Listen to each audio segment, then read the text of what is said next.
Hey, schön, dass du dieses Video gefunden hast und dich für unseren Subtest des Tiger X-Bang 320 interessierst. Dieses Board ist inklusive eines umfangreichen Zubehörpakets zu einem sehr günstigen Preis erhältlich. Gerade im Einsteigerbereich gibt es etliche ganz ähnliche Angebote, bei denen die Qualität insgesamt doch oft zu wünschen übrig lässt. Durch unsere jahrelange Erfahrung wissen wir ganz genau, worauf es ankommt und möchten unser Fachwissen gerne mit dir teilen, damit auch du mit wenig Budget das passende Modell finden kannst. Deshalb gehen wir in diesem Video ganz genau auf alles Wissenswerte ein und zeigen dir alle Details des Komplettsets. Für noch umfangreichere Informationen findest du auf standuppaddling.org auch den schriftlichen Testbericht, den wir dir in der Beschreibung natürlich auch verlinkt haben. Das getestete Board wurde uns vom Unternehmen kostenlos zur Verfügung gestellt. Wir stecken jede Menge Herzblut in unsere Subtests und lieben sie, doch auch wir müssen unsere Unkosten decken. Deshalb würden wir uns sehr freuen, wenn du für einen eventuellen Kauf des Boardes den bereitgestellten Link in der Videobeschreibung nutzt. Mit der kleinen Provision, die wir dadurch bekommen, können wir auch in Zukunft unsere Projekte finanzieren und dich immer wieder mit neuen Informationen auf dem Laufenden halten. Das Tiger X-Bang 320 ist ein klassisch geschnittenes Allround-Board der 10/6er Klasse mit abgerundeter Nose und geradem Heck. Mit den Maßen von 320 cm Länge, 80 cm Breite und 15 cm Dicke liegt es vollkommen im Durchschnittsbereich. Auch das 2+1 Setup aus zwei kleinen feststehenden Seitenfinnen und der großen Mittelfinne ist charakteristisch. Die Hauptargumente für die Beliebtheit dieses Boardtyps liegen in der hohen Kippstabilität und der Wendigkeit. Diese Eigenschaften werden in erster Linie durch die breite Bauform mit rundlicher Nose und das angesprochene Fin-Setup erreicht. Vor allem für unerfahrene Paddler ergibt sich dadurch eine ausgewogene Performance, um vielfältige Einsatzgebiete abdecken zu können. Die Dicke von 15 cm verhilft dem Board zu einem guten Auftrieb, der für Erwachsene bis ca. 90 kg gut ausreicht. Damit du leichter über unruhige Gewässer paddeln kannst, ist die Bordspitze vorne deutlich aufgebogen. Durch diesen Nose Rocker bleibt das Board auch bei Wellen oben auf. Kommen wir zu den Features. Auch die Ausstattungsmerkmale des Tiger X-Bang 320 können sich sehen lassen. Das Deckpad. Damit du auch mit nassen Füßen nicht ins Rutschen kommst, ist die Standfläche aus weichem Eva-Schaumstoff mit einer Diamantstruktur ausgestattet, die außerdem auch anfallendes Wasser gut ablaufen lässt. Das Gepäcknetz. Für einen Allrounder fällt das Decknetz ganz schön groß aus. Das flexible Gummiseil ist an 6 verstärkten D-Ringen befestigt und bietet genug Platz für dein Gepäck und Proviant. 6 freie D-Ringe. Seitlich an Bord befinden sich 4 D-Ringe, um den mitgelieferten Kajaksitz sicher zu befestigen. Am Heck findest du noch einen weiteren für die Leash und ein zusätzlicher D-Ring ist auf der Unterseite der Nose befestigt. Hier kannst du das Board beispielsweise irgendwo festbinden oder auch deinen Sub-Anker nutzen. 2 Tragegriffe. Der wichtigste ist grundsätzlich der zentrale Griff. Mit ihm kannst du das Board gut ausbalanciert alleine tragen. Die Trageschlaufe auf der Nose ist eine gute Ergänzung für das Handling des Boards im Wasser. Alle Griffe bestehen aus Gurtmaterial und sind mit einem Gummipatch verziert. Eine abnehmbare Mittelfinne. Die große Mittelfinne in Delfinform ist über das Stecksystem abnehmbar. Hier war die Verarbeitung nicht ganz optimal, sodass beim Einschieben doch etwas mehr Kraft als üblich erforderlich war.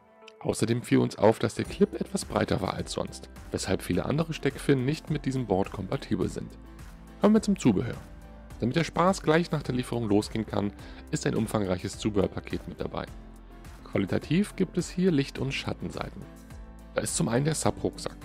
Der schwarze Rucksack ist ein sehr einfaches Exemplar mit nur einem sehr großen Hauptfach. Er verfügt über eine Trageschlaufe, verstellbare Trageriemen und einen Brustgurt. Leider ist er praktisch gar nicht gepolstert und deshalb auf langen Strecken unbequem zu tragen. Über die seitlichen Gurte kann das Volumen angepasst werden.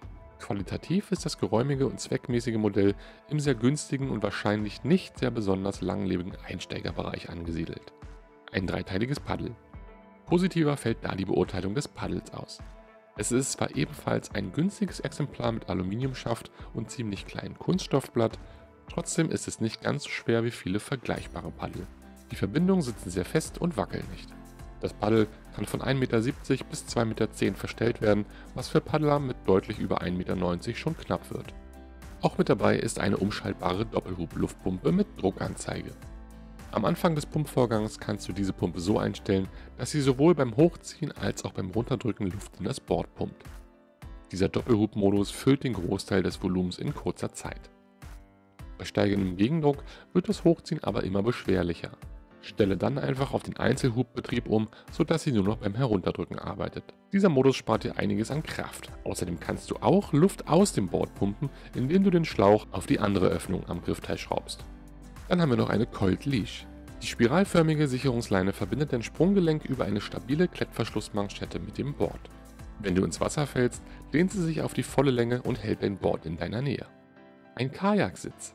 Der Kajaksitz gehört zu den besseren auf dem Markt. Er wird über die einstellbaren Gurte mit den seitlichen D-Ringen des Boards verbunden. So verwandelst du das Subboard in einem Sub-Kajak und kannst die Gewässer entspannt im Sitzen erkunden. Die Sitzfläche und die Rückenlehne sind gut und bequem gepolstert. Damit die fest verbauten Seitenfinnen beim Transport nicht umknicken oder das Bordmaterial beschädigen, kannst du diese mit einem Finnschutz aus Schaumstoff abpolstern. Sehr nützliche kleine Helfer, die man nicht oft dazu bekommt. Ein Repair-Kit. In der kleinen Dose findest du 2 PVC-Patches und einen Ventilschlüssel. Leider fehlt der passende Klebstoff, um kleine Defekte direkt selbst reparieren zu können. Gibt es eine Garantie auf das Tiger X-Bang 320? Leider nein, du hast somit nur den in Deutschland üblichen Gewährleistungsanspruch von 2 Jahren. Wichtige Unterschiede zwischen Garantie und Gewährleistung findest du in unserem kleinen Ratgeber, den wir dir unten verlinkt haben. Wie lange dauert das Aufpumpen des Tiger X-Bang 320? Mithilfe der Doppelhub-Luftpumpe war das Board im Test innerhalb von 5 Minuten auf die empfohlenen 15 PSI aufgepumpt. Ist das Tiger X-Bang 320 auch für Einsteiger geeignet? Ja, das Board ist aufgrund seiner Allround-Bauform sogar bestens für Anfänger geeignet. Das Set beinhaltet schon alles, was du für einen erfolgreichen Start brauchst. 320 cm lange Allround-Boards gibt es in Hülle und Fülle. Trotzdem hebt sich das Tiger X-Bang 320 in einigen Punkten von der Konkurrenz ab.